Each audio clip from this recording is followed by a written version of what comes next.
অর্থনৈতিক চ্যালেঞ্জ মোকাবেলার পাশাপাশি আইনশৃঙ্খলা পরিস্থিতি উন্নয়ন, শিক্ষা খাতের উন্নয়ন এবং দুর্নীতি ও চাঁদাবাজি বন্ধে অগ্রাধিকার দিতে হবে নতুন সরকারকে। রাজনৈতিক বিশ্লেষকরা বলছেন, দেশকে একটি আত্মমর্যাদাশীল ও সচেতন গণতান্ত্রিক রাষ্ট্র হিসাবে গড়ে তুলতে সবাইকে একসাথে কাজ করতে হবে। ত্রয়োদশ জাতীয় সংসদ নির্বাচনে ২৯৭টি সংসদীয় আসনের মধ্যে বিএনপি জয়ী হয়েছে ২১২টি আসনে। সংসদ নির্বাচনে ৫৯.৪৪ ভোট পড়েছে বলে জানিয়েছে নির্বাচন কমিশন।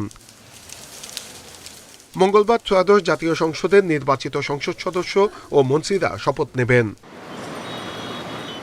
রাজনৈতিক বিশ্লেষকরা বলছেন, নতুন সরকারের সামনে অনেক চ্যালেঞ্জ, বিশেষ করে শিক্ষা খাত অনেকটাই ভঙ্গুর এবং অস্থিতিশীল।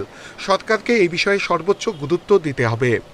শিক্ষা ব্যবস্থাকে যদি আমরা উন্নত করতে না পারি, তাহলে কিন্তু কোনো উন্নয়নেই টেকসই হবে না। সুতরাং শিক্ষা খাতে বাজেট বাড়াতে হবে।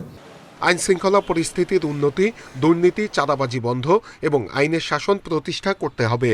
গণঅভ্যুত্থানের পর গঠিত নির্বাচিত সরকারের কাছে অনেক প্রত্যাশা মানুষের, সেগুলো ধাপে ধাপে পূরণ করতে হবে বলছেন বিশ্লেষকরা।